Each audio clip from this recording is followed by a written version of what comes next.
The recent tension between hip-hop giants Drake and Kendrick Lamar has escalated beyond just music, leading to significant street-level consequences. Reports indicate that gangs have implemented Detroit's infamous no-fly zone in Toronto, intensifying the feud and sparking concerns about safety and territorial control.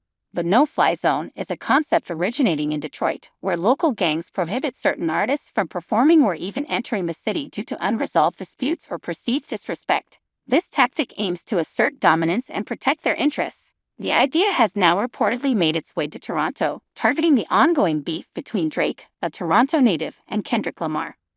Drake and Kendrick Lamar's rivalry has been simmering for years. It began as a lyrical battle, with both artists subtly and not so subtly dissing each other in their songs. While competition is nothing new in the rap industry, the conflict between these two has escalated to a point where it's no longer just about music. Their feud has drawn in their respective fan bases and, more alarmingly, gang affiliations. In Toronto, Drake holds significant influence. He is not just a music icon but also a cultural figurehead for the city. This influence has extended to local gangs who see his disputes as their own. Implementing the no-fly zone in Toronto is a show of loyalty and power aimed at protecting Drake and asserting control over the city's streets.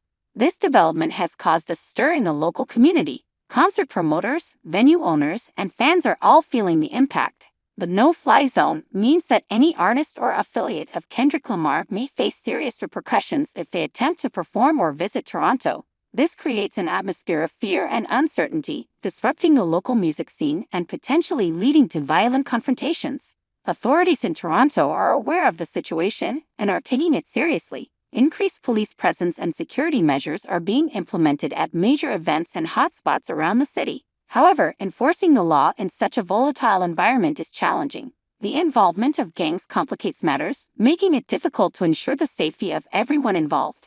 Drake and Kendrick Lamar have yet to publicly address the implementation of the no-fly zone. Both artists have continued to focus on their music careers, releasing new tracks and engaging with fans online.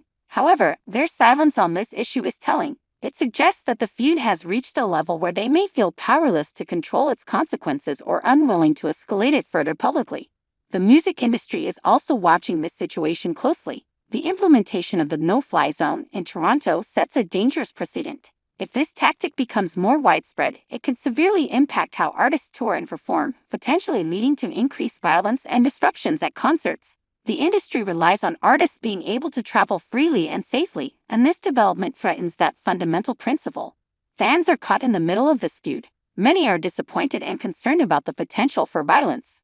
Social media is filled with discussions and debates about the beef between Drake and Kendrick Lamar, with opinions divided on who is to blame and what should be done. Some fans call for peace and reconciliation, hoping that the artists can resolve their differences without further escalation. In conclusion, the implementation of Detroit's no-fly zone in Toronto due to the Drake and Kendrick Lamar beef is a troubling development. It highlights the dangerous intersection of music, influence, and gang politics. While the rivalry between the two artists may have started as a musical competition, it has now taken on a life of its own with real-world consequences that extend far beyond the stage. The situation calls for caution, awareness, and a concerted effort from all parties to de-escalate the tensions and ensure the safety of the community.